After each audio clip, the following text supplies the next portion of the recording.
my husband, he's had a stroke and that there is brain damage and he's in a coma.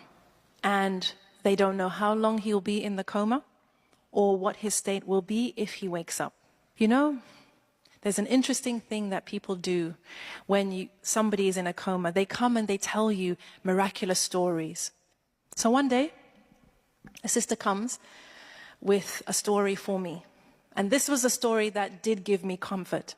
She said, you know, there was a husband and a wife, and they had a child, they had a daughter. And this daughter, from when she was born, she was very ill. And the doctor said she wouldn't survive past 1 year, 2 years, 3 years, 4 years. But the daughter survived. Until one day she got too sick, and they took her into hospital, and the hospital staff said, you have to leave her here. So they come back the next day, and the doctors say, it's not looking good. She needs this, she needs that. And the man says to his wife, not yet. They come back the next day. The doctors tell them the prognosis. The man says to his wife, not yet. Then they come back the next day, and the hospital staff tell them that their daughter has passed away. And the husband says to his wife, now. And they both fall into sujood of shukr. The hospital staff are shocked. Your daughter's just died. You're making sujood of shukr. What's happening here? And the parents explained, and they said, Allah blessed us with this child for 5 years, 6 years, longer than the doctors said. We were blessed to know her, to love her, to get the ajr of caring for her, of making sure she was comfortable. This is something to be grateful for. And if Allah subhanahu wa ta'ala decides to take her back, we decided we would only embrace gratitude.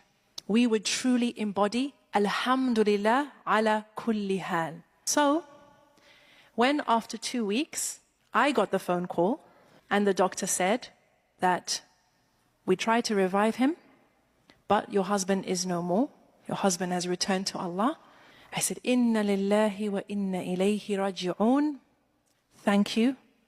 I put down the phone and I went into sujood of shukr.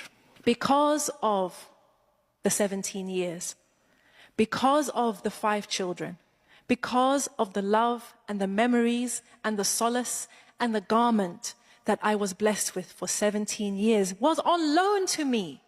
Brothers and sisters, we as human beings are ungrateful. If you go to the bottom of almost all our issues, you'll find ingratitude, taking things for granted, thinking we deserve more. Why should I not have what so-and-so has, what I used to have, what I have always dreamt of having? We take for granted the people in our lives, and that includes our spouses.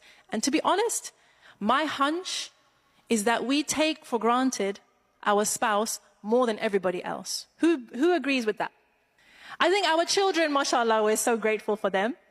Who makes dua for their children all the time? How many people make dua for their husband or wife all the time? Okay, alhamdulillah. Our children, they are our life, our heart. We will happily sacrifice sleep, money, resources, our own pleasure, our own enjoyment to make sure that they're happy. And we thank Allah for them every day. We hold them close. We cherish them. Even when they're 18, 25, 30, we still feel the same. Husbands, not so much. Sometimes it's not as simple. But my point is this. Why do I tell this story? Because I want those of you who are married, those of you who inshallah will be married, I want you to wake up. I want you to wake up to the ni'mah that is right there beside you.